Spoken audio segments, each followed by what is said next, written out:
ಬನ್ನಿ ಎಲ್ಲರೂ ನಿಂತ್ಕೊಳ್ಳಿ ಅಣ್ಣ. ನಮ್ಮೂರ ಕಟ್ಟೆ ಬಸಪ್ಪವ್ರೆ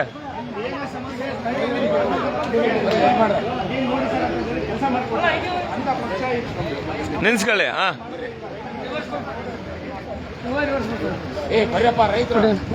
ಎಲ್ಲರೂ ಕವರ್ ಮಾಡಿ, ಜನರನ್ನು ಕವರ್ ಮಾಡಿ.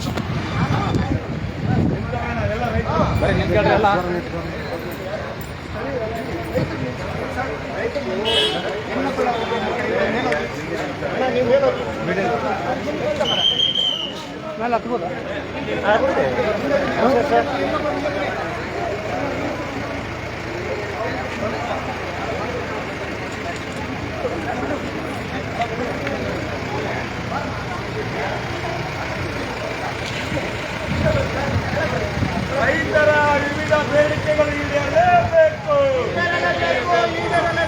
ಚಳ್ಳಕೆರೆ ತಾಲೂಕಿನ ರೈತರ ವಿವಿಧ ಬೇಡಿಕೆಗಳು ಈಡೇರಲೇಬೇಕು. ತುಂಗಭದ್ರಾ ಮೇಲ್ದಂಡೆ ಕಾಮಗಾರಿ ಬೇಗನೆ ಆರಂಭ ಆಗಲೇಬೇಕು. ಚಳ್ಳಕೆರೆ ತಾಲೂಕಿನಲ್ಲಿ ಅಕ್ರಮ ಮದ್ಯ ಮಾರಾಟ ನಿಲ್ಲಿಸಲೇಬೇಕು. ಚಳ್ಳಕೆರೆ ತಾಲೂಕಿನಲ್ಲಿ ಅಕ್ರಮ ಸರಾಯಿ ನಿಲ್ಲಲೇಬೇಕು. ಚಳ್ಳಕೆರೆ ತಾಲೂಕಿನಲ್ಲಿ ಎಲ್ಲಾ ಶಾಲಾ ಕಾಲೇಜುಗಳು ಉತ್ತಮವಾದಂತ ಶಿಕ್ಷಣ ನೀಡಲೇಬೇಕು. ಚಳ್ಳಕೆರೆ ತಾಲೂಕಿನ ಎಲ್ಲ ರೈತರಿಗೆ ಅನುಕೂಲದ ವಾತಾವರಣ ನಿರ್ಮಾಣ ಮಾಡಲೇಬೇಕು. ರೈತರು ಕಟ್ಟಿದಂತ ಇನ್ಸೂರೆನ್ಸ್ ಹಣ ಬೇಗನೆ ಶೀಘ್ರವಾಗಿ ಬಿಡುಗಡೆ ಆಗಲೇಬೇಕು. ರೈತರು ಕಟ್ಟಿದ ಇನ್ಸೂರೆನ್ಸ್ ಹಣ ಬಿಡುಗಡೆ ಆಗಲೇಬೇಕು. ಬೆಳೆ ವಿಮೆ ಜಾರಿ ಆಗಲೇಬೇಕು. ರೈತರು ಬೆಳೆದ ಬೆಳೆಗೆ ಬೆಂಬಲ ಬೆಲೆ ನೀಡಲೇಬೇಕು. ರೈತರು ಬೆಳೆದ ಬೆಳೆಗೆ ಬೆಂಬಲ ಬೆಲೆ ನೀಡಲೇಬೇಕು. ತಾಲೂಕಿನಲ್ಲಿ ಅಕ್ರಮ ಮದ್ಯ ಮಾರಾಟ ನಿಲ್ಲಲೇಬೇಕು. ರೈತರ ಪಂಪ್ ಸೆಟ್ಗಳಿಗೆ 7 ತಾಸು ಕರೆಂಟ್ ನೀಡಲೇಬೇಕು. ರೈತರ ಪಂಪ್ ಸೆಟ್ಗಳಿಗೆ 7 ತಾಸು ಕರೆಂಟ್ ನೀಡಲೇಬೇಕು. ಎಲ್ಲಾ ಬೆಳೆಗೆ ಫಸಲ್ ಬಿಮಾ ಯೋಜನೆ ಜಾರಿ ಮಾಡಲೇಬೇಕು. ಎಲ್ಲಾ ಬೆಳೆಗೆ ಫಸಲ್ ಬಿಮಾ ಯೋಜನೆ ಜಾರಿ ಮಾಡಲೇಬೇಕು. ರೈತರ ಬೆಳೆಗಳಿಗೆ ನಷ್ಟವಾದ ಸಂದರ್ಭದಲ್ಲಿ ಪರಿಹಾರ ನೀಡಲೇಬೇಕು. ರೈತರ ಬೆಳೆ ಪರಿಹಾರಕ್ಕೆ ಸರ್ಕಾರದ ವತಿಯಿಂದ ಬೆಳೆ ಹಾನಿ ಪರಿಹಾರ ನೀಡಲೇಬೇಕು. ಭದ್ರಾ ಮೇಲ್ದಂಡೆ ಕಾಮಗಾರಿ ಶೀಘ್ರವಾಗಿ ಆರಂಭ ಮಾಡಲೇಬೇಕು. ಭದ್ರಾ ಮೇಲ್ದಂಡೆ ಕಾಮಗಾರಿ ಯೋಜನೆ ಬೇಗ ಆರಂಭ ಮಾಡಲೇಬೇಕು. ಕೃಷಿ ಇಲಾಖೆಯಲ್ಲಿ ರೈತರಿಗೆ ಸಿಗುವ ಬಿತ್ತನೆ ಬೀಜ, ಗೊಬ್ಬರ, ಉಪಕರಣಗಳು ಎಲ್ಲ ರೈತರಿಗೆ ದೊರೆಯಲೇಬೇಕು. ಎಲ್ಲ ಶಾಲೆ ಕಾಲೇಜುಗಳಿಗೆ ವಿದ್ಯಾರ್ಥಿಗಳಿಗೆ ಉತ್ತಮವಾದಂತ ಬಸ್ ಸಂಪರ್ಕ ವ್ಯವಸ್ಥೆ ಆಗಲೇಬೇಕು. ಎಲ್ಲ ಗ್ರಾಮ ಪಂಚಾಯತಿಗಳಲ್ಲಿ ನಡೆಯುವಂತಹ ಅಕ್ರಮ, ಭ್ರಷ್ಟಾಚಾರ, ದಬ್ಬಾಳಿಕೆ, ದೌರ್ಜನ್ಯಗಳು ನಿಲ್ಲಲೇಬೇಕು. ಎಲ್ಲ ಗ್ರಾಮ ಪಂಚಾಯತಿಯಲ್ಲಿ ಅಧಿಕಾರಿಗಳು ಕರ್ತವ್ಯ ಲೋಪವನ್ನ ನಿಲ್ಲಿಸಲೇಬೇಕು. ಕರ್ನಾಟಕ ರಾಷ್ಟ್ರ ಸಮಿತಿ ಪಕ್ಷಕ್ಕೆ, ಕೆಆರ್ಎಸ್ ಪಕ್ಷಕ್ಕೆ, ಎಲ್ಲ ಅನ್ನದಾತ ಬಂಧುಗಳಿಗೆ, ಎಲ್ಲ ರೈತ ಬಾಂಧವರಿಗೆ, ಆತ್ಮೀಯ ಎಲ್ಲ ರೈತ ಬಂಧುಗಳಿಗೆ, ಅನ್ನದಾತ ಬಂಧುಗಳಿಗೆ ನಮಸ್ಕಾರಗಳು. ಬಂಧುಗಳೇ, ಇದು ಕರ್ನಾಟಕ ರಾಷ್ಟ್ರ ಸಮಿತಿ ಪಕ್ಷ, ಕೆಆರ್ಎಸ್ ಪಕ್ಷದ ವತಿಯಿಂದ ಕೆಆರ್ಎಸ್ ಪಕ್ಷದ ರಾಜ್ಯ ರೈತ ಘಟಕ ಹಾಗೂ ಚಿತ್ರದುರ್ಗ ಜಿಲ್ಲೆಯ ಚಳ್ಳಕೆರೆ ತಾಲೂಕು ಸಮಿತಿಯವರ ನೇತೃತ್ವದಲ್ಲಿ ಕಳೆದ 1 ವಾರಗಳಿಂದ ನಿರಂತರವಾಗಿ ಹಮ್ಮಿಕೊಂಡಿದ್ದ ರೈತ ಚೈತನ್ಯ ಯಾತ್ರೆ, ರೈತರ ಕಷ್ಟ ನಷ್ಟಗಳನ್ನು ಆಲಿಸುವಂತ, ರೈತರ ಸಮಸ್ಯೆಗಳಿಗೆ ಸ್ಪಂದಿಸುವಂತ, ಅವರ ವಿವಿಧ ಬೇಡಿಕೆಗಳನ್ನು ಈಡೇರಿಸುವಂತ ನಿಟ್ಟಿನಲ್ಲಿ ರೈತರು ತಾಲೂಕಿನ ಪ್ರತಿಯೊಂದು ಗ್ರಾಮಗಳಿಗೆ ಭೇಟಿ ಕೊಟ್ಟು ರೈತರ ಸಮಸ್ಯೆಗಳನ್ನ ಪಟ್ಟಿ ಮಾಡಿಕೊಂಡು ಬಂದು ತಾಲೂಕಾ ದಂಡಾಧಿಕಾರಿಗಳ ಮುಖಾಂತರ ಮಾನ್ಯ ಜಿಲ್ಲಾಧಿಕಾರಿಗಳಿಗೆ, ಮಾನ್ಯ ರಾಜ್ಯ ಸರ್ಕಾರಕ್ಕೆ, ಮಾನ್ಯ ವಿಧಾನಸಭಾ ಕ್ಷೇತ್ರದ ಶಾಸಕರಿಗೆ ಮನವಿ ಮಾಡುವಂತ ಕಾರ್ಯಕ್ರಮದಲ್ಲಿ ಕೆಆರ್ಎಸ್ ಪಕ್ಷದ ರಾಜ್ಯ ರೈತ ಘಟಕದ ಅಧ್ಯಕ್ಷರಾದಂತಹ ಜೋಗನಹಳ್ಳಿ ಗುರುಮೂರ್ತಿ ಅವರಿದ್ದಾರೆ. ಕೆಆರ್ಎಸ್ ಪಕ್ಷದ ರಾಜ್ಯ ಸಂಘಟನಾ ಕಾರ್ಯದರ್ಶಿಗಳು ಹಾಗೂ ಚಿತ್ರದುರ್ಗ ಜಿಲ್ಲಾ ಉಸ್ತುವಾರಿಗಳಾದಂತ ಶ್ರೀ ಕೆಎಸ್ ವೀರಭದ್ರಪ್ಪ ಅವರು ನಮ್ಮ ಜೊತೆಯಾಗಿದ್ದಾರೆ. ಕೆಆರ್ಎಸ್ ಪಕ್ಷದ ರಾಜ್ಯ ಎಸ್ಟಿ ಘಟಕದ ಕಾರ್ಯದರ್ಶಿಯಾದಂತ ಶ್ರೀ ಮಾರುತಿ ಅವರು ನಮ್ಮ ಜೊತೆಯಾಗಿದ್ದಾರೆ. ಕೆಆರ್ಎಸ್ ಪಕ್ಷದ ರಾಜ್ಯ ಕಾರ್ಯನಿರ್ವಾಹಕ ಸಮಿತಿ ಸದಸ್ಯರಾದಂತಹ ಶ್ರೀ ಮಹೇಶ್ ಅವರು ನಮ್ಮ ಜೊತೆಯಾಗಿದ್ದಾರೆ. ಕೆಆರ್ಎಸ್ ಪಕ್ಷದ ತಾಲೂಕಾ ಪ್ರಧಾನ ಕಾರ್ಯದರ್ಶಿಗಳಾದಂತ ಬಾಪಯ್ಯ ಅವರು ನಮ್ಮ ಜೊತೆಯಾಗಿದ್ದಾರೆ. ಕೆಆರ್ಎಸ್ ಪಕ್ಷದ ಕಾರ್ಯದರ್ಶಿಗಳಾದಂತಹ ಚಿತ್ತಯ್ಯ ಅವರು, ನಮ್ಮ ಅಂಜಿನಪ್ಪ ಅವರು, ಮತ್ತೆ ಇನ್ನು ಬಾಲರಾಜ್ ಅವರು ಸೇರಿದಂತೆ ಬಳ್ಳಾರಿಯಿಂದ ಬಂದಂತ ನಮ್ಮ ಕಟ್ಟೆ ಬಸಪ್ಪ ಅವರು, ಜನಾರ್ದನ್ ರೆಡ್ಡಿ ಅವರು, ಆಮೇಲೆ ನಮ್ಮ ತಿಪ್ಪೇಸ್ವಾಮಿ ಅವರು, ಮಂಡ್ಯ ಜಿಲ್ಲಾ ರೈತ ಘಟಕದ ಅಧ್ಯಕ್ಷರಾದಂತ ಹರೀಶ್ ಗೌಡರು ಸೇರಿದಂತೆ ನಮ್ಮ ಚಿತ್ರದುರ್ಗ ತಾಲೂಕಾ ಅಧ್ಯಕ್ಷರಾದಂತಹ ಸಿದ್ದೇಶ್ ಅವರು, ಆಮೇಲೆ ಮಹಿಳಾ ಮುಖಂಡರಾಗಿರ್ತಕ್ಕಂಥ ಶ್ರೀಮತಿ ಜ್ಯೋತಿ, ಶ್ರೀಮತಿ ಲಲಿತಮ್ಮ, ಶ್ರೀಮತಿ ಗಾಯತ್ರಮ್ಮ ಅವರು ಸೇರಿದಂತೆ ನಮ್ಮ ಜಬೀವುಲ್ಲಾ ಅವರು ಪಕ್ಷದ ಮುಖಂಡರು ಎಲ್ಲರೂ ಇದ್ದೀವಿ. ಅದ್ರ ಜೊತೆಗೆ ನಮ್ಮ ರಾಜ್ಯ ರೈತ ಘಟಕದ ಕಾರ್ಯದರ್ಶಿಯಾದಂತ ನಾಗರೆಡ್ಡಿ ಅವರು ಸೇರಿದ್ದಾರೆ. ಜೊತೆಗೆ ಊರಿನ ಪ್ರಗತಿಪರ ಮುಖಂಡರು, ರೈತರು, ಮಹಿಳೆಯರು, ಹಿರಿಯರು ಕೂಡ ಸೇರಿದ್ದೀವಿ. ಇದು ತಾಲೂಕಿನಲ್ಲಿ ಇರುವಂತಹ ರೈತರ ಸಮಸ್ಯೆಗಳಿಗೆ ಶಾಶ್ವತ ಪರಿಹಾರಕ್ಕಾಗಿ ಒತ್ತಾಯಿಸಿ ನಡೆಯುತ್ತಿರುವ ಹೋರಾಟ. ಈ ಹೋರಾಟದ ವಿಚಾರವಾಗಿ ಕಳೆದ ಒಂದು ವಾರಗಳಿಂದ ನಿರಂತರವಾಗಿ ತಾಲೂಕಾದ್ಯಂತ ರೈತರನ್ನ ಮಾತಾಡಿಸಿ, ಮಹಿಳೆಯರನ್ನ ಮಾತಾಡಿಸಿ, ಕೃಷಿ ಕಾರ್ಮಿಕರನ್ನ ಮಾತಾಡಿಸಿ, ವಿದ್ಯಾರ್ಥಿಗಳನ್ನ ಮಾತಾಡಿಸಿ, ಯುವತಿಯರನ್ನ ಮಾತಾಡಿಸಿ, ಅವರ ಸಮಸ್ಯೆಗಳನ್ನ, ಅವರ ಅಹವಾಲುಗಳನ್ನ, ಅವರ ವಿವಿಧ ಬೇಡಿಕೆಗಳನ್ನ ಪಟ್ಟಿಯನ್ನ ಮಾಡಲಾಗಿದೆ. ಈ ಪಟ್ಟಿಯಲ್ಲಿ 16 ಅಂಶಗಳಿದ್ದಾವೆ. ಆ ಅಂಶಗಳಿಗೆ ಮಾನ್ಯ ತಹಶೀಲ್ದಾರರು ಶೀಘ್ರವಾಗಿ ಪರಿಹಾರ ಕೊಡಬೇಕು, ಈ ಎಲ್ಲಾ ತಾಲೂಕಿನ ಜನರಿಗೆ ನ್ಯಾಯ ಕೊಡಬೇಕಂತೇಳಿ ಒತ್ತಾಯಿಸಿ ಈ ಒಂದು ಉಗ್ರವಾದಂತ ಪ್ರತಿಭಟನಾ ರ್ಯಾಲಿಯನ್ನು ಮಾಡ್ತಾ ಇದ್ದೀವಿ. ಈಗ ಈ ಕಾರ್ಯಕ್ರಮವನ್ನು ಉದ್ದೇಶಿಸಿ ನಮ್ಮ ಪಕ್ಷದ ರಾಜ್ಯ ರೈತ ಘಟಕದ ಅಧ್ಯಕ್ಷರಾದಂತ ಜೋಗನಹಳ್ಳಿ ಗುರುಮೂರ್ತಿ ಅವರು ಮಾತಾಡಬೇಕು. ಅದ ನಂತರ ಇನ್ನು ಪಕ್ಷದ ನಮ್ಮ ಮುಖಂಡರುಗಳು ಮಾತಾಡಿದ ನಂತರ ಮಾನ್ಯ ತಹಶೀಲ್ದಾರರ ಮುಖಾಂತರ ನಮ್ಮ ಹಲವಾರು ಬೇಡಿಕೆಗಳಿದಾವೆ. ಮಹಿಳೆಯರ ಪರವಾದಂತ ಬೇಡಿಕೆಗಳಿದಾವೆ, ರೈತರ ಪರವಾದಂತ ಬೇಡಿಕೆಗಳಿದಾವೆ, ವಿದ್ಯಾರ್ಥಿಗಳ ಪರವಾದಂತ ಬೇಡಿಕೆಗಳಿದಾವೆ. ಎಲ್ಲರ ಪರವಾದಂತ ಬೇಡಿಕೆಗಳಿಗೆ ಶಾಶ್ವತವಾಗಿ ಪರಿಹಾರ ನೀಡಬೇಕಂತೇಳಿ ಒತ್ತಾಯಿಸಿ ನಾವು ಮನವಿ ಮಾಡ್ತೀವಿ. ಅದಕ್ಕಿಂತ ಪೂರ್ವದಲ್ಲಿ ನಮ್ಮ ರಾಜ್ಯ ರೈತ ಘಟಕದ ಅಧ್ಯಕ್ಷರಾದ ಜೋಗನಹಳ್ಳಿ ಗುರುಮೂರ್ತಿ ಅವರು ಮಾತಾಡಬೇಕಂತ ವಿನಂತಿ ಮಾಡ್ತಾ ಇದ್ದೀನಿ. ಕರ್ನಾಟಕ ರಾಷ್ಟ್ರ ಸಮಿತಿ ಪಕ್ಷಕ್ಕೆ, ಕೆಆರ್ಎಸ್ ಪಕ್ಷಕ್ಕೆ.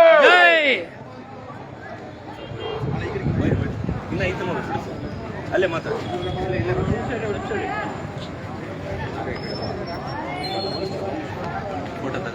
ಫೋಟೋ ತೆಗೆದ್ರ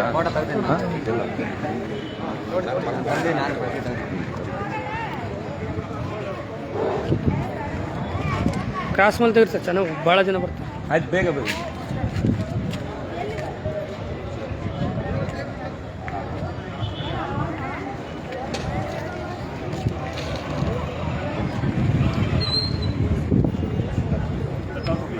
ನಮಸ್ಕಾರ. ಮಡಿಕೇರಿ ತಾಲೂಕು ಕಚೇರಿ ಮುಂಭಾಗ ಇದ್ದೀವಿ. ಮಾನ್ಯ ರೈತ ಬಾಂಧವರೇ ಹಾಗೂ ಸಾರ್ವಜನಿಕ ಬಂಧುಗಳೇ, ಅಣ್ಣ ತಮ್ಮವರೇ, ಅಕ್ಕ ತಂಗಿಯರೇ, ಬರ್ತೀವಿ ಸ್ವಲ್ಪ ಕೇಳುವಾಗೆ. ಹಲೋ, ಸಾಕು. ಮಾನ್ಯರೇ, ಕರ್ನಾಟಕ ರಾಷ್ಟ್ರ ಸಮಿತಿ ಪಕ್ಷವನ್ನ ನೀವು ಕಳೆದ 5-6 ವರ್ಷಗಳಿಂದ ನೋಡ್ತಾ ಇದ್ದೀರಿ, ಕೇಳ್ತಾ ಇದ್ದೀರಿ. ಏನೇನು ರಾಜ್ಯಾದ್ಯಂತ ಕೆಲಸ ಮಾಡ್ತಿದೆ, ಭ್ರಷ್ಟಾಚಾರದ ವಿರುದ್ಧ, ದುಷ್ಟ ರಾಜಕಾರಣಿಗಳು ಮತ್ತೆ ಅಕ್ರಮ ಕೆಲಸ ಮಾಡುವಂತ ಸರ್ಕಾರಿ ಸಿಬ್ಬಂದಿಗಳ ವಿರುದ್ಧ ಹೋರಾಟ ಮಾಡ್ಕೊಂಡು ಬರ್ತಾ ಇರೋದು ನಿಮ್ಗೆಲ್ಲ ತಿಳಿದಿರುವಂತ ವಿಚಾರ. ಬಂಧುಗಳೇ, ಈಗ ನಾವು ಮುಖ್ಯವಾಗಿ ರೈತರ ವಿಷಯದಲ್ಲಿ ಕರ್ನಾಟಕ ರಾಷ್ಟ್ರ ಸಮಿತಿ ಪಕ್ಷ ಗ್ರಾಮೀಣ ಪ್ರದೇಶದ ಉದ್ಧಾರಕ್ಕಾಗಿ ಮುಖ್ಯ ಗುರಿ ಇಟ್ಕೊಂಡು ಹುಟ್ಟಿರುವಂತ ಪಕ್ಷ. ಯಾಕೆ ಅಂತಂದ್ರೆ ಇವತ್ತು ಭಾರತ ಎರಡಾಗಿದೆ. ಒಂದು ಶ್ರೀಮಂತ ಭಾರತ, ಇನ್ನೊಂದು ಬಡ ಭಾರತ. ಆ ರೀತಿ ಆಗಿದೆ. ಕಾರಣ ಇಷ್ಟೇ, ಒಂದು ಕಡೆ ಭ್ರಷ್ಟಾಚಾರದಿಂದ ಬಂಡವಾಳಶಾಹಿ, ಭ್ರಷ್ಟಾಧಿಕಾರಿಗಳು, ಭ್ರಷ್ಟ ರಾಜಕಾರಣಿಗಳು ಕಪ್ಪಣನ ಮಾಡಿ ಹೊರದೇಶಕ್ಕೆ ಒಯ್ತಿದ್ದಾರೆ. ಅದರಿಂದಾಗಿ ಅದರ ಪ್ರತಿಫಲವಾಗಿ ಇವತ್ತು ಭಾರತ ದೇಶದ ಗ್ರಾಮೀಣ ಪ್ರದೇಶದಲ್ಲಿ ಬಡತನ ವಿಪರೀತವಾಗಿ ಬೆಳೀತಾ ಇದೆ. ಅವರ ಜೀವನ ನಿರ್ವಹಣೆ ಎಷ್ಟು ಮಟ್ಟಕ್ಕೆ ಇದೆಯಪ್ಪ ಅಂತಂದ್ರೆ, ಒಬ್ಬ ಸರ್ಕಾರದ ಬಜೆಟ್ನಲ್ಲಿ ಹೇಳಿರೋದು ಇದು, ನಾನು ಹೇಳ್ತಾ ಇರೋದಲ್ಲ. ಒಬ್ಬ ಗ್ರಾಮೀಣ ಪ್ರದೇಶದಲ್ಲಿ ಹಳ್ಳಿಗಾಡಿನಲ್ಲಿ ಒಬ್ಬ ತಲಾ ಖರ್ಚು ಮಾಡ್ತಾ ಇರೋದು ಕೇವಲ 32 ರೂಪಾಯಿನಲ್ಲಿ ಖರ್ಚು ಮಾಡಿ ಆತ ಬದುಕ್ತಾ ಇದ್ದಾನೆ. ಪಟ್ಟಣದಲ್ಲಿ ಸರಾಸರಿ 400 ರೂಪಾಯಿನ ಖರ್ಚು ಮಾಡಿ ಬದುಕ್ತಾ ಇದ್ದಾರೆ. ಅದೇ ಒಬ್ಬ ಶಾಸಕ ಒಂದು ದಿವಸಕ್ಕೆ 12,000 ರೂಪಾಯಿನ ಖರ್ಚು ಮಾಡಿ ಬದುಕ್ತಿದ್ದಾನೆ. ಒಬ್ಬ ಸಂಸದ 20,000 ರೂಪಾಯಿ ಖರ್ಚು ಮಾಡಿ ಬದುಕ್ತಿದ್ದಾನೆ. ಒಬ್ಬ ಬಂಡವಾಳಶಾಹಿ ಕೋಟಿ ರೂಪಾಯಿನ ಖರ್ಚು ಮಾಡಿ ಅವನು ಮಜವನ್ನ ಮಾಡ್ತಿದ್ದಾನೆ. ಈ ರೀತಿ ಭಾರತ ದೇಶದಲ್ಲಿ ಒಂದು ಅನಾಗರಿಕವಾದಂಥ, ಒಂದು ಅಸಾಮಾನ್ಯವಾದಂಥ ಸಾಮಾಜಿಕ ಮತ್ತು ಆರ್ಥಿಕ ರಾಜಕೀಯ ಅವ್ಯವಸ್ಥೆ ತುಂಬಿ ತುಳುಕ್ತಾ ಇದೆ. ಇದನ್ನ ಮನಗಂಡು ಮುಂದೆ ಸಮಾಜ ಒಂದು ರೀತಿ ಸುಸ್ಥಿರವಾಗಿ ಸರಿಯಾದ ನಡವಳಿಕೆಯಾಗಿ ಒಂದು ಸುಖಿ ಸಮಾಜ ನಿರ್ಮಾಣ ಮಾಡಬೇಕು ಅನ್ನೋದು ಮುಖ್ಯ ಗುರಿಯನ್ನು ಇಟ್ಕೊಂಡು ನಮ್ಮ KRS ಪಕ್ಷ ಕೆಲಸ ಮಾಡ್ತಾ ಇದೆ. ಸಮಾನ ಅವಕಾಶಗಳು, ಸಮಾನ ಆರ್ಥಿಕತೆ, ಸಮಾನ ನ್ಯಾಯ, ಇದು ನಮ್ಮ ಮುಖ್ಯವಾದ ಗುರಿಯಾಗಿದೆ. ಆ ಕಾರಣದಿಂದಾಗಿ ನಾವು ಕಳೆದ ವರ್ಷದಿಂದ ರೈತ ಚೈತನ್ಯ ಯಾತ್ರೆ ಅಂತ ಅಂದ್ಬಿಟ್ಟು ಮಾಡ್ಕೊಂಡು ಬರ್ತಾ ಇದ್ದೀವಿ. ಕೋಲಾರ ಜಿಲ್ಲೆನಲ್ಲಿ ಕಳೆದ ವರ್ಷ ಇದೇ ತಿಂಗಳು ನಾವು ಆರಂಭ ಮಾಡಿದ್ದು. ಅಲ್ಲಿ ಜಿಲ್ಲಾಧಿಕಾರಿಗಳಿಗೆ ಹಲವು ಬೇಡಿಕೆಗಳನ್ನ, ಸುಮಾರು 31 ಬೇಡಿಕೆಗಳನ್ನ ಅಲ್ಲಿಟ್ವಿ. ಅದರಲ್ಲಿ ಮುಖ್ಯವಾದದ್ದು ಎಲ್ಲಾ ಕಡೆನೂ ನಮ್ಮ ರೈತರು ಈ ಬೇಸಿಗೆ ಕಾಲದಲ್ಲಿ ಅನುಭವಿಸ್ತಾ ಇರುವಂತಹ ಕಷ್ಟ ಅಂತ ಅಂದ್ರೆ ವಿದ್ಯುತ್ ಸಮಸ್ಯೆ.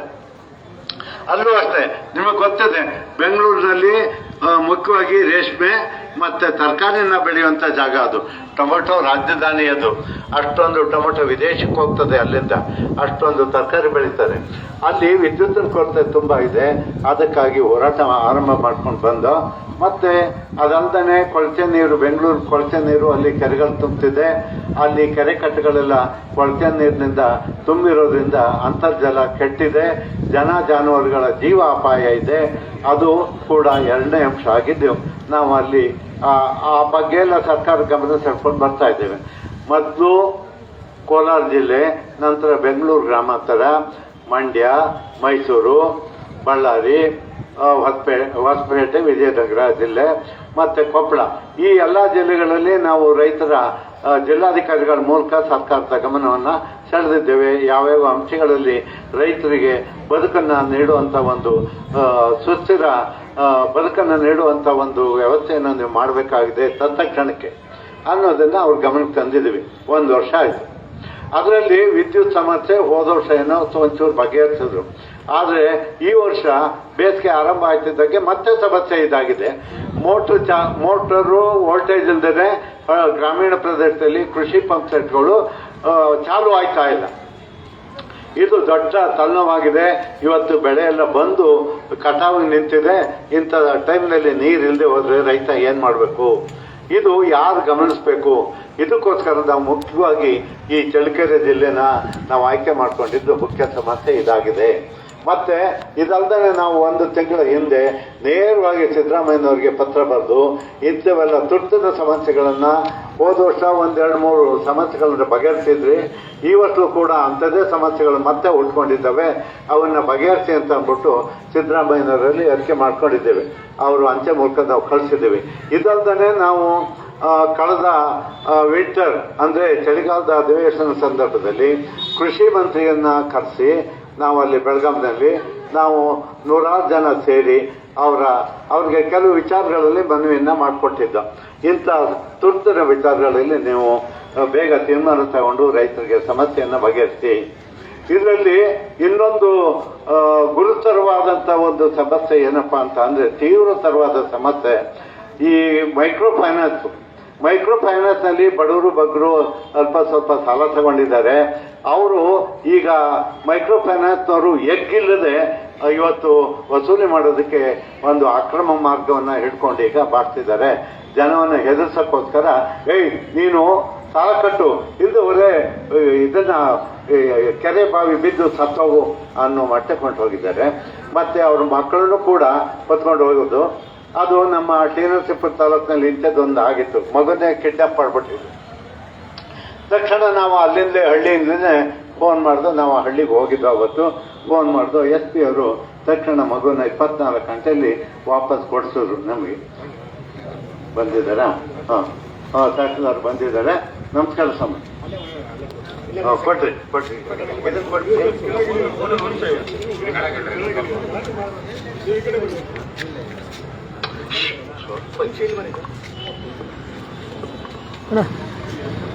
ಸ್ವಲ್ಪ ಹಿಡ್ತಾರೆ, ಲೈವ್ ಹಿಡ್ಕೊಂಡು ಬರುತ್ತಲ್ಲ, ಹಂಗೆ ಹಿಡ್ಕೊ ಅಲ್ಲಾಡಿಸ್ಬಾರ್ದು. ಅಲ್ಲೇ ನಿಂತ್ಕೊಳ್ಳಿ. ಸರ್ ನಮಸ್ಕಾರ. ನಾವು KRS ಪಾರ್ಟಿಯಿಂದ ಕರ್ನಾಟಕ ರಾಷ್ಟ್ರ ಸಮಿತಿ ಪಕ್ಷ ರಾಜ್ಯ ರೈತ ಘಟಕ ಮತ್ತು ಚಿತ್ರದುರ್ಗ ಜಿಲ್ಲೆಯ ಚಳ್ಳಕೆರೆ ತಾಲೂಕು ಸಮಿತಿ ನೇತೃತ್ವದಲ್ಲಿ ರೈತರ ವಿವಿಧ ಬೇಡಿಕೆಗಳನ್ನು ಈಡೇರಿಸುವಂತೆ ಒತ್ತಾಯಿಸಿ ಒಂದು ಮನವಿ ಮಾಡುವಂತ ಸಂದರ್ಭದಲ್ಲಿ ನಾವಿದ್ದೀವಿ. ಈಗ ಮನವಿ ಕೊಟ್ಟುಬಿಡೋಣ ಸರ್. ಫಸ್ಟ್ ಓದಿ. ಅದೇ ಮಾತಾಡಿದ್ರು, ನಿಮ್ಗೇನೋ ಸ್ವಲ್ಪ ಬಿಸಿ ಇರೋದ್ರಿಂದ ನಾವು ಅದಕ್ಕೆ ಈಗ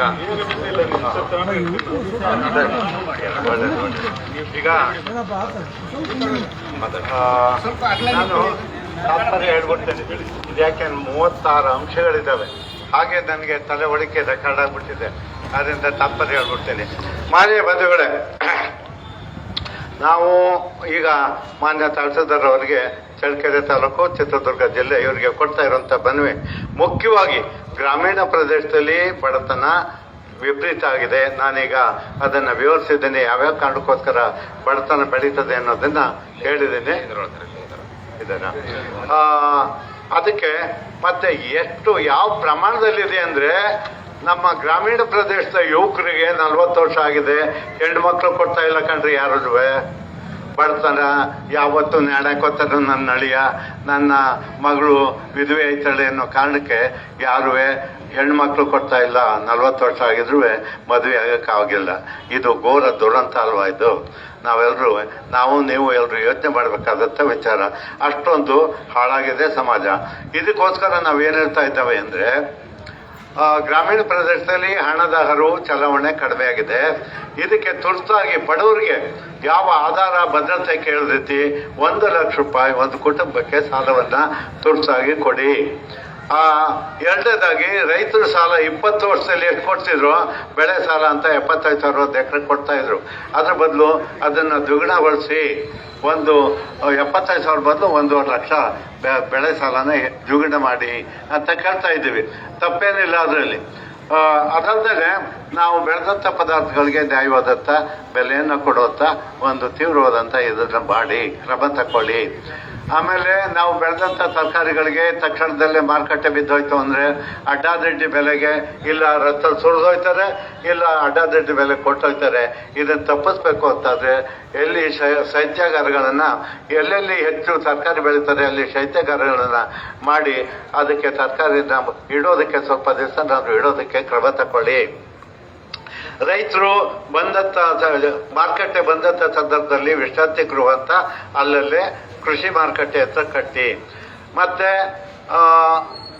ಇವೆಲ್ಲರ ಜೊತೆಗೆ ಇನ್ನೂ ಕೆಲವಿದ್ದಾವೆ. ರೈತರು ಬೆಳೆದಂತ ಮರಗಳಿಗೆ ಒಂದು ಇದನ್ನ ಪರವಾನಗಿ ಬೇಕು ಅಂತಂದ್ರೆ ತೇಗ, ಬೇಟೆ ಮತ್ತೆ ಶ್ರೀಗಂಧ ಮರಗಳಿಗೆ ಪರವಾನಗಿ ತಗೊಳ್ಳೋದು ಬಹಳ ಕಷ್ಟ ಆಗಿದೆ. 10-20 ವರ್ಷ ಆದ್ರೂ ಕೂಡ ಅದು ಸಾಧ್ಯ ಆಗ್ತಾ ಇಲ್ಲ. ಆ ಕಾರಣದಿಂದಾಗಿ ಅದನ್ನ ಸರಳೀಕರಿಸಿ ಅದನ್ನ ವಿವರವಾಗಿ ಕೊಟ್ಟಿದ್ದೀನಿ. ನಾನು ತಾತ್ಪರ್ಯ ಮಾತ್ರ ಹೇಳ್ತಾ ಇದ್ದೇನೆ. ಸರಳೀಕರಿಸಿ ಅದನ್ನ ತಿದ್ದುಪಡಿ ಮಾಡಿ. ಇನ್ನು ಈ ರೀತಿ ಹಲವಾರು ರೈತರಿಗೆ ಏನೇನು ಬೇಕೋ ಸೌಲಭ್ಯಗಳು ನೀವೇನೇನು ಹೇಳಿದ್ದು, ರೈತರು ಗ್ರಾಮೀಣ ಪ್ರದೇಶದಲ್ಲಿ ಬಸ್ಸಿನ ವ್ಯವಸ್ಥೆ ಸರಿ ಇಲ್ಲ, ಮಕ್ಕಳು, ಶಾಲಾ ಮಕ್ಕಳು ಮತ್ತೆ ಕಾಲೇಜ್ ಮಕ್ಕಳು ಮತ್ತೆ ಕಚೇರಿಗೆ ಹೋಗುವಂಥವ್ರಿಗೆ ಗ್ರಾಮೀಣ ಪ್ರದೇಶದಿಂದ ಸಕಾಲಕ್ಕೆ ಜಾಗ ಮುಟ್ಟೋದಕ್ಕೆ ಪಟ್ಟಕ್ಕೆ ಬರೋದಕ್ಕೆ ಆಗ್ತಾ ಇಲ್ಲ. ಬಸ್ಸಿನ ವ್ಯವಸ್ಥೆ ಮಾಡಿ, ರಸ್ತೆ ವ್ಯವಸ್ಥೆ ಮಾಡಿ, ಕುಡಿಯೋ ನೀರಿನ ವ್ಯವಸ್ಥೆನೂ ಕೂಡ ಸಮಸ್ಯೆ ಇದೆ, ಅದನ್ನು ಮಾಡಿ. ಮತ್ತೆ ಭದ್ರಾ ಮೇಲ್ದಂಡೆ ಯೋಜನೆ 30 ವರ್ಷದಿಂದ ಕೂಡ ಕುಂಟುತ್ತಾ ಇದೆ. ಬರೀ ಬಾಯಿ ಮಾತಿನ ಮಾತ್ರ ಅದು ಸುದ್ದಿ ಆಗ್ತಿದೆ, ಹೊಲಕ್ಕೆ ಮಾತ್ರ ನೀರು ಹರಿದಿಲ್ಲ. ಆ ಕಾರಣದಿಂದಾಗಿ ಅದನ್ನು ಆದಷ್ಟು ಬೇಗ ನೀರು ಬರೋಂಗೆ ಮಾಡಿ. ಇಂಥ ಸುಮಾರು 36 ಅಂಶಗಳನ್ನು ಇದು ಮಾಡಿ ನಾವು ತಹಸೀಲ್ದಾರ್ ಅವರಿಗೆ ಮನವಿ ಕೊಡ್ತಾ ಇದ್ದೀವಿ. ನಾವು ಇವತ್ತು ಮನವಿಯನ್ನು ಕೊಡ್ತೀವಿ. ಬೇರೆ ಬೇರೆ ತಾಲೂಕುಗಳಲ್ಲಿ ಎಲ್ಲ ಕಡೆ ಕೂಡ ನಾವು 1 ತಿಂಗಳು ಇದೇ ಕೆಲಸ ಬೇರೆ ಬೇರೆ ತಾಲೂಕಿನಲ್ಲೂ ಮಾಡ್ತೀವಿ. ಮಾಡಾದ್ಮೇಲೆ ಕೊನೆಗೆ ಅಂತಿಮದಲ್ಲಿ ಜಿಲ್ಲಾಧಿಕಾರಿಗಳಿಗೆ ಕೆಲಸ ಆಗಲಿಲ್ಲ ಅಂದರೆ ಮತ್ತೆ ಅಲ್ಲಿ ಧರಣೆಪೂರ್ವಕ ಮತ್ತೊಂದು ಇನ್ನೊಂದು ಕೆಲಸವನ್ನು ಮಾಡಬೇಕಾಗ್ತದೆ. ಅದಕ್ಕೆ ಅವಕಾಶ ಕೊಡದಿರಿಸಿ ನಮ್ಮ ಸರ್ಕಾರದ ವ್ಯವಸ್ಥೆ, ಆಡಳಿತ ವ್ಯವಸ್ಥೆ ತೀವ್ರವಾಗಿ ಇದನ್ನು ಪರಿಗಣಿಸಿ ನಮಗೆ ರೈತರ ಸಮಸ್ಯೆಯನ್ನು ಬಗೆಹರಿಸ್ಕೊಡ್ಬೇಕು ಅಂತ ನಾನು ತಹಸೀಲ್ದಾರರ ಮೂಲಕ ಸರ್ಕಾರವನ್ನು ವಿನಂತಿಸಿಕೊಂಡು ನಾನು ಮಾತನ್ನು ಮುಗಿಸ್ತೇನೆ. ಅದಕ್ಕೆ ಉತ್ತರವಾಗಿ ನಮ್ಮ ಮಾನ್ಯ ತಹಸೀಲ್ದಾರ್ ಅವರು ಯಾವ ರೀತಿ ಕ್ರಮ ತಗೊಳ್ತಾರೆ ಅನ್ನೋದನ್ನು ವಿವರಿಸಬೇಕು ಅಂತ ನಾನು ಕೇಳ್ಕೊಳ್ತಾ ಇದ್ದೀನಿ. ನಮಸ್ಕಾರ.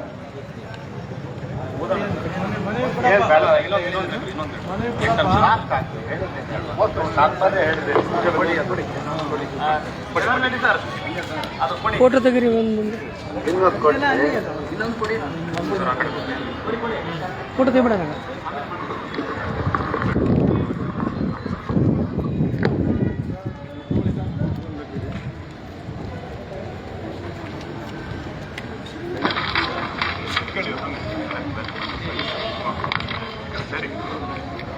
ಇದು ಸ್ಥಳೀಯ ಸಮಸ್ಯೆಗಳು, ಅದ್ರ ಬಗ್ಗೆ ಕೂಡ ನಾವು ಆಮೇಲೆ ಸಂಬಂಧಪಟ್ಟ ಇಲಾಖೆಯಲ್ಲಿ ನಮ್ಮ ಕಾರ್ಯಕರ್ತರುಗಳು ಮಾತಾಡ್ತಾರೆ. ಕೆಲವು ಬಸ್ಗಳು ಬೇಕಾಗಿದೆ, ಕುಡಿಯೋ ನೀರು ಸಮಸ್ಯೆ ಇದೆ, ಇದಕ್ಕೆ ಬೀದಿಗಳಲ್ಲಿ ಬಲ್ಪ್ ಇಲ್ಲ, ಪಂಚಾಯತಿ ಮಟ್ಟದಾಗಬೇಕು, ಅವೆಲ್ಲ ವಿವರವಾಗಿ ಮಾನ್ಯ ಮ್ಯಾಜಿಸ್ಟ್ರೇಟ್ ಅವರು, ತಾಲೂಕು ಮ್ಯಾಜಿಸ್ಟ್ರೇಟ್ ಅವರು ಅದನ್ನು ಸಂಬಂಧಪಟ್ಟ ಇಲಾಖೆ ಗಮನಕ್ಕೆ ತರಬೇಕು. ನೋಡ್ತಾ ಇದ್ದೀನಿ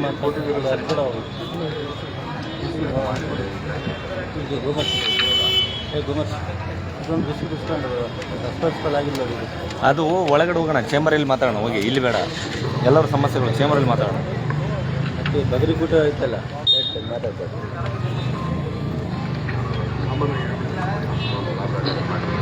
ಎಲ್ಲರಿಗೂ ನಮಸ್ಕಾರ ಸರ್. ರಾಮಾಯಣ ಮಹಾಭಾರತ ಎಲ್ಲ ಇದೆ ಕಾಮನ್ ಆಗಿ. ಎಲ್ಲರಿಗೂ ನಮಸ್ಕಾರ. ಕರ್ನಾಟಕ ರಾಷ್ಟ್ರ ಸಮಿತಿ ಪಕ್ಷ ಚಳ್ಳಕೆರೆ ಘಟಕ ತಾವೆಲ್ಲರೂ ಸೇರಿ ಇವತ್ತು ಒಂದು ಮನವಿ ಕೊಟ್ಟಿದ್ದೀರಾ ಇಲ್ಲಿ. ಆ ಮನವಿಯಲ್ಲಿ ಫಸ್ಟ್ ಮನವಿಯಲ್ಲಿ ಒಂದು ಎಷ್ಟು 31 ಬೇಡಿಕೆಗಳು ಕೊಟ್ಟಿದ್ದೀರಾ ಇದನ್ನ. ಆಮೇಲೆ ಇನ್ನೊಂದು ಲೋಕಲ್ ಸಮಸ್ಯೆ ಒಂದು 7 ಕೊಟ್ಟಿದ್ದೀರಾ. ಇದನ್ನ ತಾವು ಕೊಟ್ಟಿರೋ ಮನವಿನ ನಾನು ಗೌರವಪೂರ್ವಕವಾಗಿ ಸ್ವೀಕರಿಸಿದ್ದೀನಿ. ಆಮೇಲೆ ಇದು ಪ್ರತಿ ಇಲಾಖೆ ಬಗ್ಗೆನೂ ಕೊಟ್ಟಿದ್ದೀರಾ ನೀವು. ಪ್ರತಿ ಇಲಾಖೆ ಅಧಿಕಾರಿಗಳ ಜೊತೆಗೂ ನಾನು ಇದ್ರ ಬಗ್ಗೆ ಮಾತಾಡ್ತೀನಿ. ನಾನು ಮಾತಾಡಿ ಇದನ್ನ ಆದಷ್ಟು ಬೇಗ ಈ ಸಮಸ್ಯೆ ಬಗೆಹರಿಸಕ್ಕೆ ಏನು ಕ್ರಮ ಕೈಗೊಳ್ಬೇಕು ಅದನ್ನ ಕೈಗೊಳ್ತೀನಿ ಅಂತ ತಮಗೆ ಎಲ್ಲರಿಗೂ ಹೇಳ್ತಾ ಇದ್ದೀನಿ. ಸರ್ ನಮಸ್ಕಾರ. ನಮ್ಮ ರಾಜ್ಯಾಧ್ಯಕ್ಷರಾದಂತಹ ರೈತ ಘಟಕದ ಜೋಗನಹಳ್ಳಿ ಗುರುಮೂರ್ತಿ ಸರ್ ಅವರು ಮತ್ತು ನಮ್ಮ ರೈತ ತಂಡ ಚಳ್ಳಕೆರೆ ತಾಲೂಕಿನಲ್ಲಿ 5 ದಿವಸ ಇವತ್ತಿಗೆ 5 ದಿವಸ ಸತತವಾಗಿ ತಾಲೂಕಿನಲ್ಲಿ ಇರ್ತಕ್ಕಂಥ ರೈತರ ಸಂವಾದನ ಮಾಡಿ ಅಲ್ಲಿ ಇರ್ತಕ್ಕಂಥ ಸಮಸ್ಯೆಗಳನ್ನು ಆಧರಿಸಿ ಪಟ್ಟಿ ಮಾಡಿ ನಿಮಗೂ ಸಹ ಸಾಕಷ್ಟು ಇದ್ರ ಬಗ್ಗೆ ನಿಮ್ಮ ತಾಲೂಕಿನಲ್ಲಿ 3 ವರ್ಷ ಕೆಲಸ ನಿರ್ವಹಿಸಿರೋದ್ರಿಂದ ನಿಮಗೂ ಸಾಕಷ್ಟು ಈ ಬಗ್ಗೆ ಗಮನಕ್ಕಿದೆ ಅಂತ ಹೇಳಿ ನಾನು ಅನ್ಕೊಂಡಿದ್ದೀನಿ. ಹಾಗಾಗಿ ಕರ್ನಾಟಕ ರಾಷ್ಟ್ರ ಸಮಿತಿ ಪಕ್ಷವು ಸಹ ಈ ನಿಟ್ಟಿನಲ್ಲಿ ರೈತರಿಗೆ ಇರ್ತಕ್ಕಂಥ ಅನ್ಯಾಯಗಳು ಆಗಿರ್ತಕ್ಕಂಥ ಮತ್ತೆ ಸಮಸ್ಯೆಗಳಿರ್ತಕ್ಕಂಥ ಯಾವುದೇ ರೀತಿಯಾದಂತಹ ಆಗಿರಲಿ, ರೈತರ ಇದು ದಾರಿ ಸಮಸ್ಯೆಗಳಾಗಿರ್ಬೋದು, ಬೇರೆ ಇತರ ಬೆಳೆ ವಿಮೆ ವಿಚಾರಗಳಿಗಾಗಿರ್ಲಿ, ಮತ್ತೆ ಖರೀದಿ ಕೇಂದ್ರಗಳ ವಿಚಾರಗಳಾಗಲಿ, ಮತ್ತೆ ರೈತರು ಪಡ್ತಕ್ಕಂಥ ಏನು ರಸಗೊಬ್ಬರದಲ್ಲಿ ಸಹ ಅವ್ರಿಗೆ ಸಮಸ್ಯೆಗಳಾಗ್ತಾ ಇರೋದು, ಮತ್ತೆ ತೆಗೆದುಕೊಳ್ಳುವಂಥದ್ದು ಸರಿಯಾದ ರೀತಿಯಲ್ಲಿ ಇದಾಗ್ತಾ ಇರೋದು ಎಲ್ಲ ರೈತ ಸಂಪರ್ಕ ಕೇಂದ್ರಗಳಲ್ಲಿ ಆಗ್ತಕ್ಕಂಥ ಎಲ್ಲ ವಿಮೆ ಕಂಪನಿಗಳು ಮತ್ತು ನಿಮ್ಮ ಕೆಳಮಟ್ಟದಲ್ಲಿ ಇರ್ತಕ್ಕಂಥ VA ಅಧಿಕಾರಿಗಳು ಸರಿಯಾದ ರೀತಿಯಲ್ಲಿ ಪೌತಿಕಾತಿಗಳಿಗೆ ಸ್ಪಂದಿಸುವಂಥದ್ದು. ಯಾಕಂದ್ರೆ ಈಗ ನನಗೆ ಕೇಳ್ಪಟ್ಟಂಗೆ ಪೌತಿಕಾತಿಗಳಲ್ಲಿ ಕೆಲವು VAಗಳು ಅದಕ್ಕೂ ಸಹ ಹಣವನ್ನು ಪಡ್ಕೊಳ್ತಿದ್ದಾರೆ ಅನ್ನುವಂಥದ್ದು ಮಾಹಿತಿ ಬಂದಿದೆ ನನಗೆ.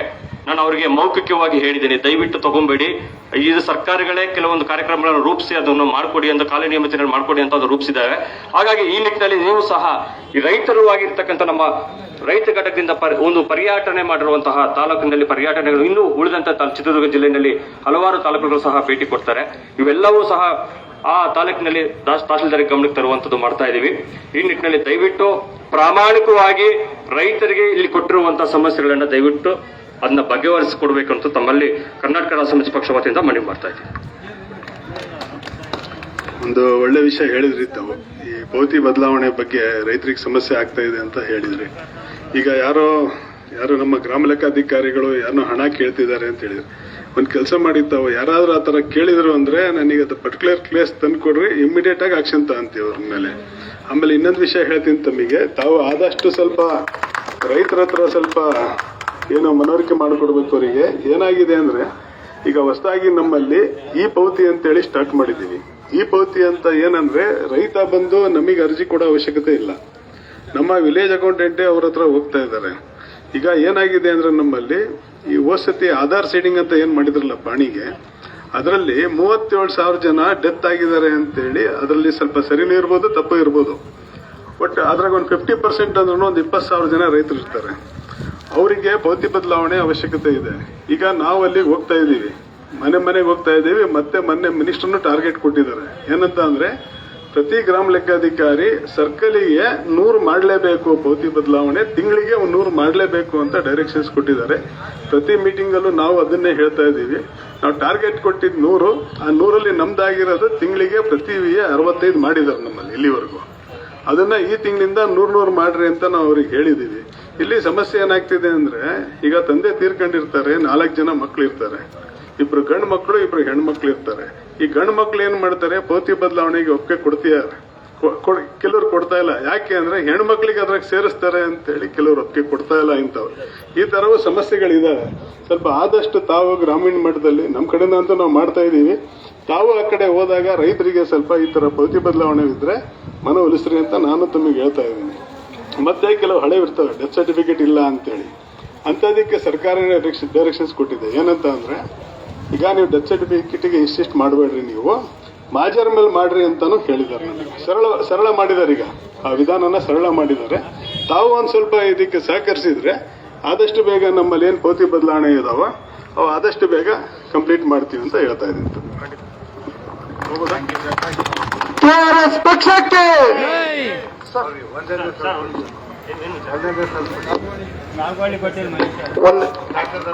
ಈಗ ದಂಡಾಧಿಕಾರಿಗಳಾಗಿರುವಂತಹ ನಮ್ಮ ತಹಸೀಲ್ದಾರ್ ಸರ್ಗೆ ಧನ್ಯವಾದ ತಿಳಿಸುತ್ತಾ, ನಮ್ಮ ಎಲ್ಲ ಈಗ ತಾವು ಬಗೆಹರುಗುಮಿಂದು ಸಾಗುವಳಿ ಚೀಟಿ ಬಗ್ಗೆ ಹೇಳಿದಿರ ತಾವು. ಈಗ ಸಾಗುವಳಿ ಚೀಟಿದು ಏನಾಗಿದೆ ಹೇಳ್ತೀನಿ ಕೇಳಿ ನಿಮಗೆ. ಅದು 3 ತರ ಇದೆ ಸಾಗುವಳಿ ಚೀಟಿಗೆ ಅರ್ಜಿ ಹಾಕಿರೋದು. 50-53 ಅಂತ ಅರ್ಜಿ. 50-53 ಅಂದ್ರೆ 99ರಲ್ಲಿ ಮತ್ತೆ 2000 ಇಸ್ವಿಯಲ್ಲಿ ಅರ್ಜಿಗಳು ಯಾರು ಕೊಟ್ಟಿದ್ದಾರೋ ಅದು 50-53 ಅಂತ ಅರ್ಜಿಗಳವು. 57 ಅರ್ಜಿ ಅಂದ್ರೆ ಈಗ ಮೊನ್ನೆ 16-17ರಿಂದ ಏನ್ ಅರ್ಜಿ ಹಾಕಿದ್ದಾರೋ ಅದು 57 ಅರ್ಜಿಗಳು ಅಂತೇಳಿ. 50-53 ಅರ್ಜಿಗಳು ನಮ್ಮಲ್ಲಿರೋ ಆಲ್ಮೋಸ್ಟ್ ಆಲ್ ಎಲ್ಲವೂ ವಜಾ ಆಗಿದ್ದಾವೆ. ವಜಾ ಅಂದ್ರೆ ಮುಂಚೆನೆ ಅದನ್ನ ವಿಲೆ ಮಾಡಿದ್ದಾರೆ. 36 ಜನ ಮಾತ್ರ ಎಲಿಜಿಬಲ್ ಇದ್ದಾರೆ, ಅವರಿಗೆ ನಾವು ಕಮಿಟಿಯಲ್ಲಿ ತಗೊಂಡಿದ್ದೀವಿ. 57 ಅರ್ಜಿಗಳದ್ದು ಏನಿದೆ ಅದನ್ನು ಹೇಳ್ತೀನಿ ಕೇಳಿ. ಸುಪ್ರೀಂ ಕೋರ್ಟ್ ಆದೇಶದ ಪ್ರಕಾರ ಆ ಊರಲ್ಲಿರೋ ಜಾನುವಾರುಗಳು ಎಷ್ಟಿದಾವೋ ಆ ಜಾನುವಾರುಗಳಿಗೆ ಜಮೀನ್ ಮೀಸಲಿಟ್ಟು ಜಮೀನು ಉಳಿದಿದ್ರೆ ಮಾತ್ರ ಅವ್ರಿಗೆ ಕೊಡಬೇಕು ಅಂತ ಅವಕಾಶ ಇದೆ. ಆ ಯಾವುದೇ ಹಳ್ಳಿಗೆ ಹೋದ್ರೂ ಜಾನುವಾರುಗಳಿಗೆ ತಕ್ಕಂಗೆ ಜಮೀನ್ ಇಲ್ಲ. ಅದು 100 ಜಾನುವಾರು ಇತ್ತು ಅಂದ್ರೆ 30 ಎಕರೆ ಜಮೀನು ಇಡಬೇಕು ಅಂತಿದೆ ಸರ್ಕಾರಿ ಆದೇಶ, ಸುಪ್ರೀಂ ಕೋರ್ಟ್ ಆದೇಶ. ಹಂಗೆ 1000 ಜಾನುವಾರುಗಳಿತ್ತು ಅಂದ್ರೆ 300 ಎಕರೆ ಗೋಮಳ ಇರಲೇಬೇಕಲ್ಲಿ. ಸಾಗುವಳಿ ಮಾಡ್ತಿದಾರೆ ಇಲ್ಲ ಅಂತ ಹೇಳಲ್ಲ ನಾನು, ಬಟ್ ಅಲ್ಲಿ ಏನಾಗುತ್ತೆ ಅಂದ್ರೆ ಕಾನೂನು ತೊಡಕು ಈ ತರ ಇದೆ. ಇದಕ್ಕೆ ಮಿನಿಸ್ಟ್ರಿಗೂ ಗಮನಕ್ಕೆ ತಂದಿದ್ದೀವಿ ನಾವು. ಅದನ್ನ ನೋಡೋಣ ಏನ್ ಹೇಳ್ತಾರೆ ಅಂತ. ಮುಂದೆ ಏನ್ ಕಾನೂನಲ್ಲಿ ಮಾರ್ಪಾಡು ಏನಾದ್ರು ಆದ್ರೆ ಮುಂದೆ ಅದ್ರ ಬಗ್ಗೆ ಕ್ರಮ ಕೈಗೊಳ್ತೀವಿ ಅಂತ ಹೇಳ್ತೀನಿ. ನಿಮ್ಮಲ್ಲಿ ಎರಡೇ ವಿಚಾರ ಕೇಳ್ಬಿಡ್ತೀನಿ. ಈಗ ಒಂದು ಕಡೆ ಸರ್ಕಾರಿ ಜಮೀನುಗಳನ್ನ ಒತ್ತುವರಿ ಆಗ್ತಿರೋದು ದಯವಿಟ್ಟು ಸರ್ಕಾರಕ್ಕೆ ಅದು ವಶಪಡಿಸ್ಕೊಳ್ಳಿ. ಒಂದು ಬಹುಮುಖ್ಯವಾಗಿ ನಮಗೆ ಇರ್ತಕ್ಕಂಥದ್ದು ಆಸ್ತಿ, ಗೋಮಾಳ ಆಸ್ತಿಗಳು ಸಹ ಜನರಿಗೆ, ಜಾನುವಾರುಗಳಿಗೆ, ರೈತರಿಗೆ ಬಹಳ ಪೂರಕವಾಗಿದೆ. ಯಾಕಂದ್ರೆ ಜನಸಂಖ್ಯೆ ಹೆಚ್ಚುತ್ತಾ ಇದ್ರು ಸಹ ಈಗ ಮತ್ತೆ ಹಿಂದೆ ಹೋಗ್ತಾ ಇದ್ದಾರೆ. ಏನು ಬೇಸಾಯ ಮಾಡೋಕ್ಕಾಗ್ಲಿ ಇನ್ನೊಂದಾಗ್ಲಿ ಮಾಡ್ಕೊಳಕ್ಕೆ ಈಗ ಮತ್ತೆ ಪುನಃ ಹೋಗ್ತಾ ಇದ್ದಾರೆ. ಕೆಲವರು ಮಾಡ್ತಾ ಇದ್ದಾರೆ. ಅದನ್ನ ದಯವಿಟ್ಟು ಎಂಕರೇಜ್ ಮಾಡಿ, ಅಂದ್ರೆ ಉಳಿಸುವಂತದಕ್ಕೆಲ್ಲ ನಿಮ್ಮ ವತಿಯಿಂದ ಸಾಕಷ್ಟು ನಿಮಗೆ ಬಂದಿದ್ದೇವೆ. ಇನ್ನು ಬಹುಮುಖ್ಯವಾಗಿ ಒಂದೇ ಒಂದು ಪ್ರಶ್ನೆ ಏನಂತಂದ್ರೆ, ನೀವು ಬಂದು 3 ವರ್ಷಗಳು ಕಳೆದಿದೆ. ಸಾಕಷ್ಟು ರೈತರು ಅರ್ಜಿಗಳು ಕೊಟ್ಟಿದ್ದಾರೆ. ಕರ್ನಾಟಕ ರಾಜ್ಯ ಸಮಿತಿ ಪಕ್ಷವು ಅರ್ಜಿಗಳು ಕೊಟ್ಟಿದ್ದಾರೆ. ಸಾಮಾಜಿಕ ಕಳಿಕಳಿ ಇರೋರು, ಹೋರಾಟಗಾರರು ಅರ್ಜಿಗಳು ಕೊಟ್ಟಿದ್ದಾರೆ. ಆದರೆ ಅದಕ್ಕೆ ಪ್ರತಿಕ್ರಿಯೆ ಯಾವುದೂ ಬಂದಿಲ್ಲ. ನಾನು ಪ್ರತಿಯೊಂದು ಕೊಡ್ತೀನಿ ಸರ್ ನಿಮಗೆ. ಈಗ ನೋಡಿ, ನಿಮ್ಮಲ್ಲಿ ಈ ಆಫೀಸ್ ಆಗಿದೆ, ನಾನು ಬಂದು ಒಂದು ನಿಮಿಷ ಸರ್, ಇಲ್ಲ ಅಲ್ಲ ಉತ್ತರ ಕೊಡ್ಲಿ ಅಂತ ಅಲ್ಲ ಇಲ್ಲ ಸರ್. ಇಲ್ಲಿಗ ಏನಂದ್ರೆ ಇಲ್ಲ ನಮ್ಮುಂದೆ ಇದೆ, ವೈಯಕ್ತಿಕ ಅಲ್ಲ ಸರ್. ಇಲ್ಲ ಅಲ್ಲಲ್ಲ, ಇದು ಒಂದು ನಿಮಿಷ. ಈಗ ನೋಡಿ, ವೈಯಕ್ತಿಕ ಕೇಳ್ತಾ ಇಲ್ಲ, ವೈಯಕ್ತಿಕ ಅಲ್ಲಲ್ಲ. ನಾವು ರಿಕ್ವೆಸ್ಟ್ ಮಾಡ್ತಿರೋದೇನಂದ್ರೆ ದಯವಿಟ್ಟು ಅರ್ಜಿಗಳಿಗೆ ಸ್ಪಂದಿಸಿ ನಮಗೆ ಉತ್ತರವನ್ನು ಕೊಡಿ ಅಂತ. ಒಂದು ನಿಮಿಷ, ನಾವು ಕೇಳ್ತಾ ಇರೋದು ಏನಂದ್ರೆ, ಯಾರೇ ಅರ್ಜಿಗಳು ಕೊಟ್ರಿ ಅಥವಾ ನಾವೇ ಅರ್ಜಿ ಕೊಟ್ರಿ, ಅದಕ್ಕೆ ಒಂದು ಪ್ರಿಲಿಮಿನರಿ ಒಂದು ರಿಪ್ಲೈ ಕೊಡುವಂತ ವ್ಯವಸ್ಥೆ ಮಾಡ್ಕೊಡಿ ಅಂತ ನಾವು ಕೇಳ್ತಾ ಇದೀವಿ ಅಷ್ಟೇ, ಏನಿಲ್ಲ.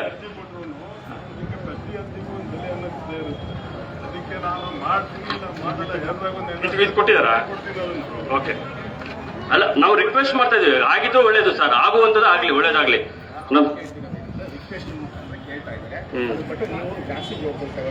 ಒಂದಷ್ಟು ಮಾಡಿ. ಈಗ ನನ್ನ ಅನಿಸಿಕೆ ಪ್ರಕಾರ ಅವ್ರು ಕೇಳ್ತಿರೋ ವಿಚಾರದಲ್ಲಿ ಯಾವುದೂ ತಪ್ಪಿಲ್ಲ. ಅವರು ಅದಕ್ಕೆ ತಹಸೀಲ್ದಾರ್ ದಂಡಾಧಿಕಾರಿಗಳು ಸ್ಪಂದಿಸಬೇಕು. ಅದನ್ನ ಸಾರ್ವಜನಿಕವಾಗಿ ಕೆಲಸ ಮಾಡಬೇಕಾದಾಗ ಅದು ಕರ್ತವ್ಯ, ಅದು ಮಾಡ್ಬೇಕಂತಂದೇಳಿ ಅವರಿಗೆ ನಾನು ಧನ್ಯವಾದ, ನಮ್ಮ ಪರವಾಗಿ ಮನವಿ ಸ್ವೀಕರಿಸೋದಕ್ಕೆ ನಾನು ದಂಡಾಧಿಕಾರಿಗಳಿಗೆ ಧನ್ಯವಾದ ತಿಳಿಸ್ತೇನೆ. ಹಾಗೆ ಒಂದು ವಾರ ನಮ್ಮ ಜೊತೆಗೆ ಎಲ್ಲರೂ ಸೇರಿ ತಾಲೂಕಿನಾದ್ಯಂತ ರೈತ ಚೈತನ್ಯ ಯಾತ್ರೆಯಲ್ಲಿ ಭಾಗಿಯಾಗಿರುವಂತಹ ತಾಲೂಕು ಸಮಿತಿಯವರು ಮತ್ತೆ ನಮ್ಮ ತಾಲೂಕಿನ ಮುಖಂಡರು ಎಲ್ಲರೂ, ನಮ್ಮ ಪಕ್ಷದ ಮುಖಂಡರಿಗೂ ಪದಾಧಿಕಾರಿಗಳಿಗೂ ನಾನು ಧನ್ಯವಾದ ತಿಳಿಸ್ತೇನೆ. ನಮಸ್ಕಾರ, ಧನ್ಯವಾದಗಳು. ಮುಂದೆ ಈಗ ನಾವಿಲ್ಲಿಗೆ ಮುಗಿದೋಗ್ಲಿಲ್ಲ, ಮುಂದೆ ಇದಿದೆ ಬಜೆಟ್ ಆಯವ್ಯಯ ಇದಿದೆ, ಸಭೆ ಇದೆ, ಇದು ಎಂಥದ್ದು ಸೆಷನ್ ಇದೆ. ಅದರಲ್ಲಿ ಶಾಸಕರು ಮುಖ್ಯವಾಗಿ ರೈತರ ವಿಚಾರಗಳನ್ನ ಚರ್ಚೆ ಮಾಡಿ ಇಲ್ಲಿ ಅದ್ರ ಬಗ್ಗೆ ನೀವು ತೀರ್ಮಾನ ತಗೊಳ್ಳಿ ಅಂತ ಶಾಸಕರಿಗೆ ಒಂದು ಮನವಿ ಕೊಡ್ಬೇಕಿದ್ದಾಗ, ಎಲ್ಲಿ ಅದು ಶಾಸಕರ ಇದು ಎಲ್ಲಿಗೆ ಹೋಗ್ಬೇಕು ನಾವು ಅದು ಹೇಳ್ರಿ. ನಾನು ನೀವೊಂದು ಹೇಳ್ತೀರ ಜಿಲ್ಲೆ ಎಲ್ಲಿಗೆ? ಜಿಲ್ಲಾಧಿಕಾರಿ. ನಡೀರಿ ಈಗ ಟೈಮ್ ಇಲ್ಲ, ಅರ್ಜೆಂಟ್ ಬೆಂಗಳೂರಿಗೆ ಹೋಗ್ಬೇಕು. ಆಯ್ತು, ಹೋಗೋಣ, ನಡೀರಿ ಈಗ ಗಾಡೀಲಿ ಹೋಗ್ಬಿಡೋಣ. 4-5 ಜನ ಆಯ್ತು, ಬನ್ನಿ. ಫಿನಿಶ್.